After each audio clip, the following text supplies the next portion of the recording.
Bonjour mesdames, messieurs, on est le mercredi 2 février 2022 et on verra dans cette édition sur le procès de Nordal-Lelandais. Il a commencé et on verra quelles sont les nouvelles qu'on a par rapport à cela. Gabriel Attal a pris la parole à la suite du conseil de défense sanitaire de ce mercredi, on verra ce qu'il a annoncé. On verra aussi quelles sont les augmentations des tarifs donc sur les trajets en autoroute qui ont été effectués hier 1er février sur les tronçons locales. En Martinique, une jeune fille qui a été portée disparue la semaine dernière a été retrouvée.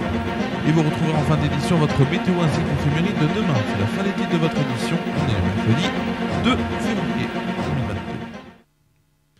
On va commencer cette édition, vous le savez, par le procès donc, de Nordal-Lelandais sur l'affaire Maëlys. Va-t-il se dévoiler un peu plus? Nordal-Lelandais donc est interrogé sur son parcours et sa personnalité. C'était aujourd'hui, donc 2 février, mercredi 2 février, au 3e jour de son procès pour l'enlèvement, la séquestration et le meurtre de la petite Maëlys donc de Arojo lors d'un mariage à Pont-de-Beauvoisin en août 2017. Pour examiner la personnalité donc de cette accusée énigmatique, la cour d'assises de l'Isère a déjà entendu sa famille, d'anciennes compagnes et amis. Mardi soir, 2 anciens amis de l'accusé l'ont donc enjoint de dire la vérité, comme il l'avait fait lors du procès de Nordal-Lelandais, donc pour le meurtre du caporal donc Arthur Noyer.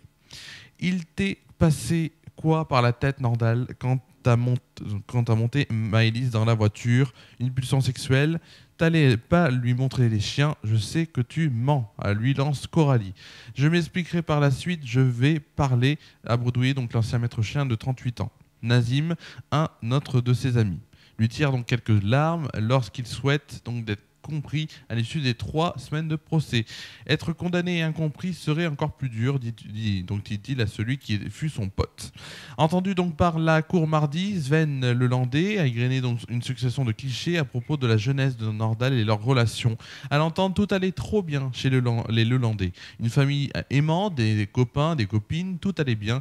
Il n'y avait pas de problème, zéro problème, la maman, le papa, la sœur. Son témoignage trélisse a pourtant illustré combien le mutisme donc était une habitude familiale chez les Lelandais. Comme sa mère et sa sœur, faute de compréhension, Sven Lelandais invoque l'alcool et la drogue pour expliquer les faits dont est accusé le dernier de la famille. Avec tous ces témoignages, donc ceux de ses 2 ex-compagnes qui sont édifiants, allant même jusqu'à déclarer, en tout cas pour une de ses ex-compagnes, que Nordal-Lelandais aurait filmé des ébats sexuels à son insu.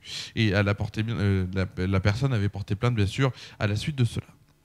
On va maintenant passer à notre titre de l'actualité. On va parler d'allègement des mesures sanitaires. C'est un exercice auquel Gabriel Attal, le porte-parole du gouvernement, est habitué. Celui-ci est revenu donc sur ce qui a été énoncé donc lors du Conseil de défense sanitaire ce mercredi.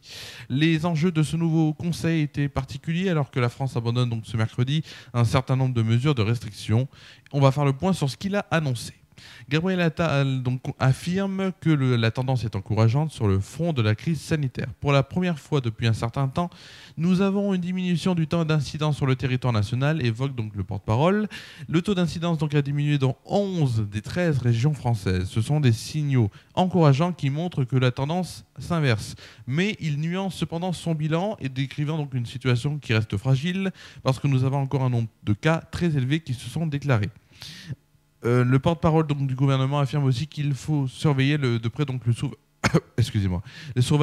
sous-variant BA.2, dominant donc au Danemark et qui serait susceptible donc de recontaminer les personnes qui avaient déjà été affectées par le virus.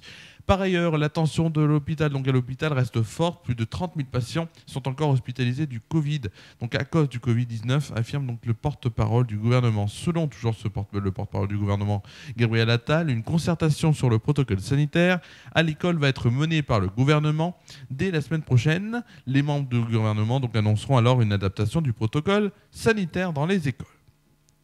On va maintenant parler d'autoroutes et d'autoroutes locales, puisque les contrats très stricts liant les sociétés d'autoroutes à l'État prévoient donc une augmentation automatique des tarifs donc tous les ans des péages, des tarifs des péages donc tous les ans au 1er février, en fonction notamment de l'inflation et des chantiers entrepris sur le réseau. Or, l'inflation en France a accéléré de 1,6% sur l'ensemble de l'année 2021 et les prix donc à la consommation ont progressé donc de 2,8% en un an.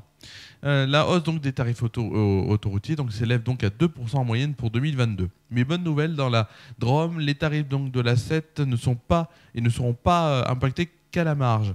Dès le 31 janvier, donc Vinci Autoroute annonçait que pour préserver le pouvoir d'achat des automobilistes, les tarifs donc de péage de la grande majorité des trajets de courte distance n'allaient pas augmenter sur son réseau en 2022. Ainsi, 4/5 donc des trajets de moins de 30 km, 2/3 donc des trajets de moins de 50 km, ainsi que l'ensemble des itinéraires des contenants de 34 agglomérations bénéficient donc de cette mesure, destinée à favoriser les déplacements, les déplacements du quotidien, domicile-travail notamment. Ainsi, seule la section donc Valence Sud, Montélimar Nord a vu ses tarifs augmenter mardi pour passer de 2,30 à 2,40. Alors les autres sections ne bougent pas. Le moins cher, on peut le dire, c'est le tronçon Valence Sud, Valence Nord, et le plus cher, le tronçon Montélimar Nord et Lyon. Après, vous l'avez bien compris, cela dépend aussi de la distance, c'est logique. On va maintenant traverser l'océan Atlantique pour aller en Martinique, où Loane Héloise, une jeune fille de 13 ans, donc, avait quitté son domicile de Fort-de-France ce jeudi 27 janvier, donc la semaine dernière, et n'y était jamais rentrée depuis. Sa famille inquiète avait donné l'alerte et la police avait diffusé un appel à témoins ce mardi. Heureusement, la police a annoncé ce mercredi qu'elle était rentrée à son domicile familial, mettant donc ainsi fin aux recherches. Sa mère et elle doivent se présenter au service pour y être entendues et comprendre où l'adolescente donc était passée. Petit point sport maintenant, pour vous dire donc c'était du football hier. L'Olympique de Marseille allait plutôt sur la pelouse de Lyon dans le fameux match en retard, donc qui avait été arrêté dû donc à un jet de projectile et dont une bouteille sur Dimitri Payet. Le match a été rejoué hier soir et c'est donc Lyon qui s'est imposé 2-1 face à Marseille. On va tout de suite voir, et vous allez entendre la météo de demain, c'est très important. Et oui, c'est ce que vous adorez, la météo tout de suite.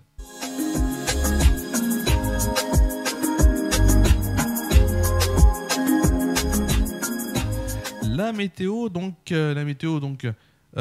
qui sera à voir, la météo donc si vous le voulez bien, déjà pour Tournon-sur-Rhône, où demain matin au programme des éclaircies seront présents avec une température donc de 6 degrés de moyenne. Demain après-midi, c'est un ciel voilé qui sera en notre compagnie pour une température cette fois-ci de 11 degrés de moyenne et de 12 degrés au meilleur de la journée. En soirée, c'est un ciel voilé qui conclura cette journée, il fera 9 degrés de moyenne. Tout de suite, on va passer à ce qui va se passer, à quel temps il va se passer donc sur la France métropolitaine. Demain, c'est tout de suite.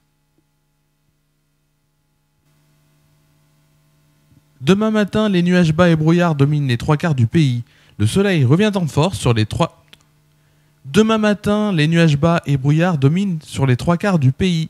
Le soleil revient en force sur toutes les montagnes. Le sud-est reste privilégié avec du grand ciel bleu et un vent qui se calme enfin. Côté température, il fera 3 degrés à Dijon, Bourges et Lyon, 5 degrés à Orléans, Nantes et Montpellier, 6 degrés à Charleville-Mézières, Rouen, Paris, Troyes, Strasbourg, Rennes, Montélimar, Biarritz et Perpignan, 8 degrés à Brest, Cherbourg et Ajaccio, 9 degrés à Marseille. Il fera pour le plus froid 0 degrés à Aurillac et pour le plus chaud 10 degrés à Nice. Demain après-midi, le soleil présent dans le sud-est grignote un peu de terrain vers le Massif central et le Midi-Mouzin. Les nuages bas pourraient bien rester tenaces sur la moitié nord et dans les plaines du sud-ouest. Côté température, il fera 9 degrés à Lille, Paris et Troyes, 10 degrés à Cherbourg, Brest, Strasbourg, Limoges et Lyon, 11 degrés à Bordeaux, 13 degrés à Aurillac et Toulouse, 15 degrés à Perpignan, Montpellier et Nice.